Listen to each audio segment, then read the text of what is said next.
श्री शिवाय नमस्तुभ्यम।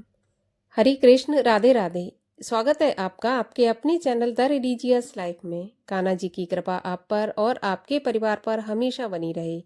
दोस्तों, आज इस वीडियो में आप सुनेंगे पौष मास के प्रदोष व्रत की कथा। पौष मास के कृष्ण पक्ष का प्रदोष व्रत 28 दिसंबर को रखा जाएगा। दिन होगा शनिवार। तो आज के इस वीडियो में आप सुनेंगे शनि प्रदोष व्रत की कथा।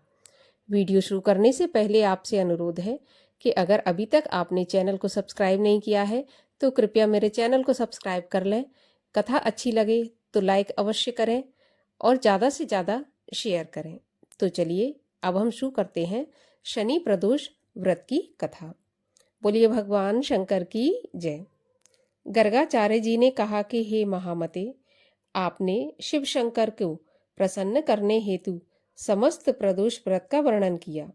अब हम शनि प्रदोष के विधि की सुनने की इच्छा रखते हैं, सो कृपा करके सुनाइए। तब सूत जी बोले कि हे ऋषिगण, निश्चयात्मक रूप से आपका शिव पार्वती के चरणों में अत्यंत प्रेम है। मैं आपको शनि त्रयोदशी के व्रत की विधि बताता हूँ, सो ध्यानपूर्वक सुनिए। पुरातन की कथा है कि एक निर्धन ब्राह्मण की स्त्री दरिद्रता से दुखी हो शांडिल्य ऋषि के पास जाकर बोली कि हे महामुने, मैं अत्यंत दुखी हूँ, दुख निवारण का उपाय बताइए। मेरे दोनों पुत्र आपकी शरण में हैं। मेरे ज्येष्ठ पुत्र का नाम धर्म, जो कि राजपुत्र है, और लघु का नाम शुचिव्रत है। हम दरिद्री हैं, आप ही हमारा उद्धार कर सकते हैं।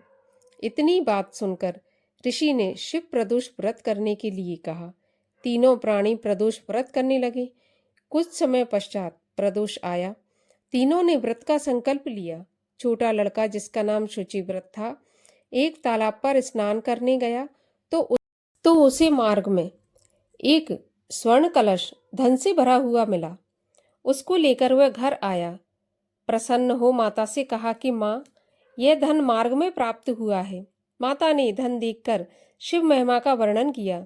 राजपुत्र को अपने पास बुलाकर बोली, देखो बेटा, यह धन हमें शिवजी की कृपा से प्राप्त हुआ है, अतः प्रसाद के रूप में दोनों पुत्र आधा आधा बांट लो। माता का वचन सुनकर राजपुत्र ने शिव पार्वती का ध्यान किया और बोला, हे पूज्य, यह धन आपके पुत्र का ही है, मैं इसका अधिकारी नहीं हूँ। मुझे शंकर भगवान और माता पार्वती जब देंगे तब मैं लूंगा। इतना कहकर वह राजपुत्र शंकर जी की पूजा में लग गया। एक दिन दोनों भाइयों को प्रदेश भ्रमण का विचार हुआ। वहां अनेक गंधर्व कन्याओं को क्रीड़ा करते हुए देखा। उन्हें देख शुचिव्रत ने कहा, भैया, अब हमें इससे आगे नहीं जाना है। इतना कह शुचिव्रत उसी स्थान पर बैठ गया, परंतु राजपुत्र अकेला ही स्त्रियों के बीच में जा पहुंचा। वहां पर एक स्त्री बहुत सुंदर राजकुमार को देखकर मोहित हो गई और राजपुत्र के पास पहुंचकर कहने लगी कि हे सखियों, इस वन के समीप ही जो दूसरा वन है, तुम वहां जाकर देखो। भांति भांति के पुष्प खिले हैं, बड़ा सुहावना समय है, उसकी शोभा देखकर आओ। मैं यहाँ बैठी हूँ, मेरे पैर में बहुत पीड़ा है। यह सुन सब सखी दूसरे वन में चली गईं। वह सुंदरी राजकुमार की ओर देखती रही। इधर राजकुमार भी कामुक दृष्टि से निहारने लगा। तब युवती बोली कि आप कहाँ रहते हैं? इस वन में कैसे पधारे? किस राजा के पुत्र हैं? आपका नाम क्या है? राजकुमार बोला, मैं विदर्भ नरेश का पुत्र हूँ। आप अपना परिचय दें। तब युवती बोली, मैं विद्रविक नामक गंधर्व की पुत्री हूँ। मेरा नाम अंशुमती है। मैंने आपकी मन की स्थिति को जान लिया कि आप मुझ पर मोहित हैं। विधाता ने हमारा तुम्हारा संयोग मिलाया है। युवती ने मोतियों का हार राजकुमार के गले में डाल दिया। राजकुमार हार स्वीकार करते हुए बोला कि हे भद्रे, मैंने आपका प्रेम उपहार स्वीकार कर लिया है, परंतु मैं निर्धन हूँ।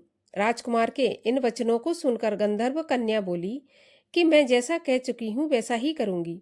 अब आप अपने घर जाएं। इतना कहकर गंधर्व कन्या सखियों के पास पहुंची। घर जाकर राजकुमार ने शुचिव्रत को सारा वृत्तांत कह सुनाया।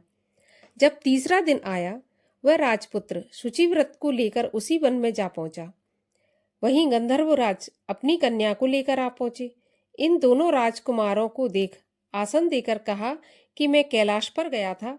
वहां शंकर जी ने मुझसे कहा कि धर्मगुप्त नाम का राजपुत्र है, जो इस समय राज्य विहीन एवं निर्धन है, मेरा परम भक्त है। तो हे गंधर्व राज, तुम उसकी सहायता करो। मैं महादेव जी की आज्ञा से इस कन्या को आपके पास लाया हूँ। आप इसका निर्वाह करें, मैं आपकी सहायता कर राजगद्दी पर बिठा दूंगा। इस प्रकार गंधर्व राज ने कन्या का विधिव्रत विवाह किया। विशेष धन और सुंदर गंधर्व कन्या को पाकर राजपुत्र अति प्रसन्न हुआ। भगवान की कृपा से अपने शत्रुओं का दमन करके राज्य पर सुख भोगने लगा। तो ये है प्रदोष व्रत की महिमा। बोलिए भगवान शंकर की जय, शिव शंकर महादेव की जय।